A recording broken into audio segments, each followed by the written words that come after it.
Good morning. पिछले video में हम लोगों ने कृषि के बारे में पढ़ा है।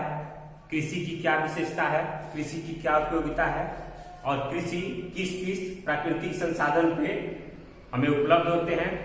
कृषि का भारतीय आर्थिक विकास में कितना महत्वपूर्ण योगदान है, वो कितना योगदान देता है हमारे भारतीय विकास में, किसी देश के विकास में। वो भूमि संसाधन का किस प्रकार उपयोग कृषि में किया जाता है, किस किस प्रकार की भूमि पर, कितने भूमि हमारे यहाँ भारत में मौजूद है, कितने प्रतिशत भूमि पर खेती की जाती है, कितने प्रतिशत भूमि बंजर योग्य है। ये सारी बातें मैंने पिछले वीडियो में आप लोगों को बताया है, आप लोगों ने पिछले वीडियो में समझा है। अब इसका अगला टॉपिक आप लोगों को है कृषि का गहन जीविका कृषि। इसमें अगला टॉपिक है गहन जीविका कृषि। गहन जीविका कृषि इस प्रकार की खेती, इस प्रकार की कृषि आपको सुदूर देहात में या सुदूर गांव में देखने को मिलती है। इसमें बहुत अधिक परिश्रम की आवश्यकता होती है। ये पुराने परंपरा से जो चले आ रहे हैं हमारे कृषि के यंत्र, उन कृषि यंत्रों का इसमें उपयोग किया जाता है और उसमें कृषि की जाती है और इसमें बहुत अधिक परिश्रम की आवश्यकता होती है। इसे ही हम गहन जीविका कृषि कहते हैं। ज्यादा जनसंख्या वाले क्षेत्रों में, काफी सघन जनसंख्या वाले क्षेत्रों में इस प्रकार की कृषि की जाती है। इसे गहन जीविका कृषि करते हैं और ये कृषि मुख्यतः अपने भोजन के लिए की जाती है। ये मुख्यतः अपने पोषण के लिए, अपने भोजन के लिए ये गहन जीविका कृषि की जाती है। इसलिए इसे जीविका कृषि करते हैं। ये सिर्फ जीने के लिए, खाने पीने के लिए इस कृषि का उत्पादन किया जाता है। भारत से बहुत से ऐसे क्षेत्रों में इस प्रकार की कृषि की जाती है। उसके बाद है व्यापारिक कृषि। वैसी कृषि जिसे व्यापार के लिए किया जाता है। जैसे हम लोग जानते हैं बहुत सारे ऐसे उद्योग धंधे हैं जिसका कच्चा माल हमारे खेतों से, कृषि से प्राप्त किया जाता है, तो वो चीज हमारे व्यापारिक कृषि के अंतर्गत आते हैं। जैसे आप लोगों का हो गया गन्ना उत्पादन, जूट उत्पादन, कपास उत्पादन, ये सारे चीज, ये जो होते हैं कहवा, चाय, कॉफी, ये सारे आप लोगों को व्यापारिक कृषि के अंतर्गत आते हैं, यानी ये व्यापारिक कृषि कहते हैं। तो इसे व्यापारिक कृषि के अंतर्गत ये आते हैं। इसमें बहुत सारे क्षेत्रों में, भारत के बहुत सारे क्षेत्रों में व्यापारिक कृषि की जाती है, जिसमें आपको चाय, कहवा, कपास, जूट, गन्ना उद्योग आदि इन सब का विकास किया जाता है और इन सब की मिट्टी पर व्यापारिक कृषि की जाती है। इसके बाद आप लोगों को है भारत में कई प्रकार की कृषि की जाती है, जिसमें आप लोगों को रबी फसल है। रबी फसल अक्टूबर से दिसंबर तक बोई जाती है और ये आपको जनवरी फरवरी में काटी जाती है, मार्च तक। इसमें आपको मुख्यतः गेहूं, जौ, चना, मटर इत्यादि इस प्रकार की फसल की जाती है। उसके बाद दूसरा खरीफ फसल है, वर्षा ऋतु में बोई जाती है और सितंबर अक्टूबर तक ये काटी जाती है, जिसको खरीफ फसल कहते हैं। इसमें आप लोग को मकई, ज्वार, बाजरा इत्यादि ये फसल आते हैं। तीसरा आप लोगों को जायद या गर्मा फसल, जिसमें ये आप लोग खरीफ और रबी के बीच ग्रीष्म ऋतु में यानी गर्मी में बोई जाने वाली ये फसल है और इसमें आपको धान, मकई, सब्जियां, फलें इत्यादि होती हैं और इन सब का उत्पादन किया जाता है। भारत में इन सब के लिए अलग अलग प्रकार की मिट्टी की आवश्यकता होती है, अलग प्रकार की मिट्टी पाई जाती है और इससे इसका उत्पादन किया जाता है। अलग अलग क्षेत्रों में इसका उत्पादन किया जाता है और इसमें 3 प्रकार की आपको हो गई गर्मा फसल, जायद फसल जिसको कहते हैं, खरीफ फसल और रबी फसल, ये आप लोग देख सकते हैं। अब इसके बाद आता है आप लोगों को फसल किस प्रकार की, जैसे हमारे यहाँ भारत में अलग अलग मिट्टी के कारण अलग अलग फसलों का निर्माण किया जाता है, अलग अलग फसलों की खेती की जाती है। जैसे हमारे यहाँ मुख्य फसल, भारत की जो मुख्य फसल कहलाती है वो आपको गेहूं हो गए, मकई हो गई, चावल, इस प्रकार की ये जो खेती है, ये जो फसलें होती हैं वो भारत की मुख्य फसलें कही जाती है। क्यों?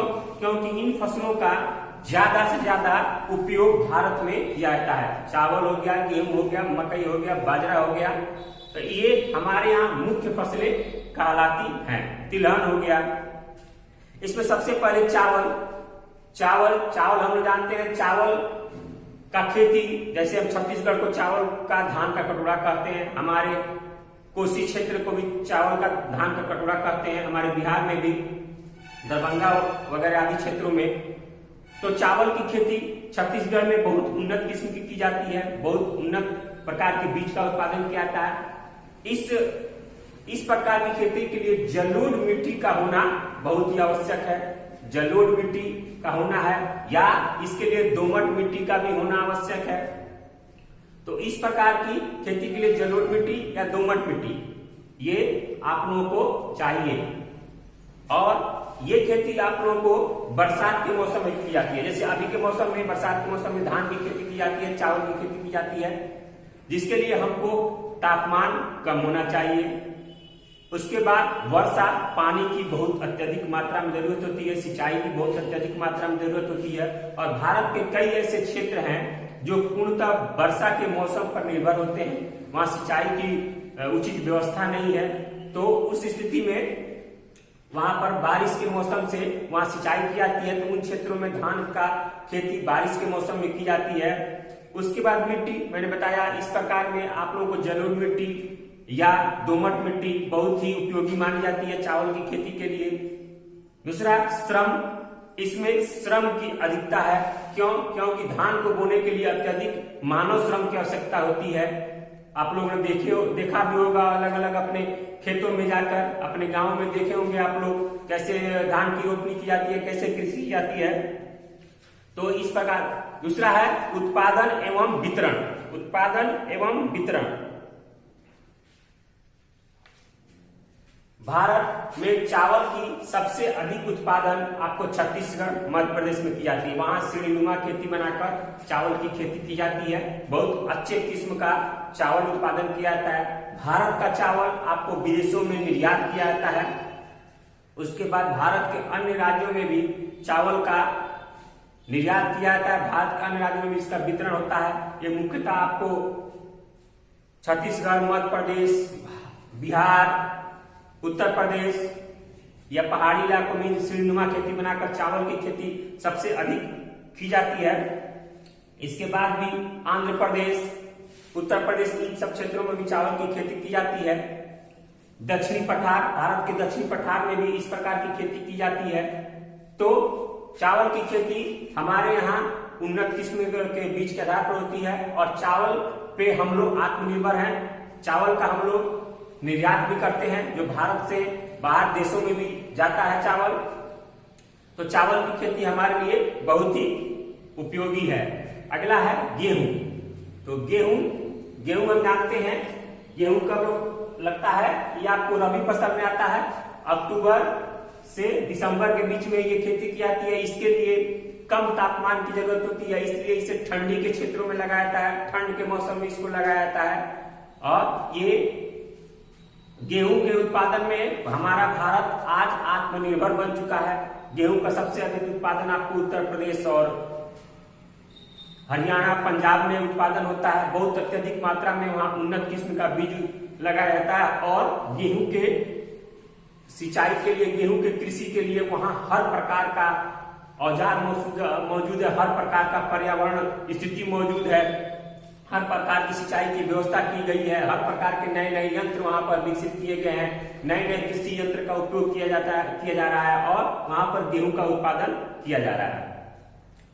इसलिए गेहूं के उत्पादन में हम आत्मनिर्भर हैं, और अच्छे अच्छे किस्म का गेहूं आजकल हमारे भारत में उत्पादन किया जा रहा है, जिसका निर्यात विदेशों में किया जाता है। उसका आटा बनाकर विदेशों में पैकिंग करके निर्यात किया जा रहा है, जिससे हम गेहूं के मामले में आत्मनिर्भर हो गए हैं। गेहूं आपको बलुई मिट्टी में या दोमट मिट्टी में सबसे उपजाऊ मानी जाती है गेहूं के लिए ये मिट्टी। और इस मिट्टी आपको उत्तर प्रदेश और हरियाणा, पंजाब में इस प्रकार की मिट्टी बहुत अधिक पाई जाती है। वहाँ बहुत बड़े बड़े चकबंदी हो चुके हैं। चकबंदी होने के कारण बहुत बड़े बड़े प्लॉट हो चुके हैं। बड़े बड़े प्लॉट में अत्यधिक गेहूं का उत्पादन हो पाता है। वहाँ बड़े बड़े भारत सरकार द्वारा FCI के गोदाम रखे गए हैं। बहुत बड़े भंडारण के लिए वहाँ उचित व्यवस्था की गई है। तो उस क्षेत्रों में गेहूं के लिए वो सारी व्यवस्था की गई है उसके उत्पादन के लिए, जिससे कि हम उसको सुरक्षित कर पाए, भंडारण कर पाए, और इसी कारण गेहूं का उत्पादन हमारे यहाँ सबसे अधिक हो रहा है। आज के लिए आपके वीडियो में इतना ही। अगले वीडियो में मैं आप लोगों को इसके बारे में बताऊंगा, समझाऊंगा। आप लोग इतना अपने समझिएगा। इससे अगर रिलेटेड कोई क्वेश्चन हो, कोई प्रश्न हो, तो आप लोग किताब का सहारा ले सकते हैं और मेरे वीडियो को देख सकते हैं, और उस क्वेश्चन को, उस आंसर को आप लोग अपने नोट्स बुक में लिख सकते हैं, समझ सकते हैं। आगे की वीडियो में मैं इसके आगे आप लोगों को पढ़ाऊंगा। आप आगे इसके गेहूं टॉपिक के आगे आप जो भी फसल है उसके बारे में आप लोग पढ़ के आइएगा, जिससे कि आप लोगों को पढ़ने में और अधिक आसानी हो, और मुझे समझाने में आसानी हो, और अधिक आपको समझने में आसानी होगी। धन्यवाद।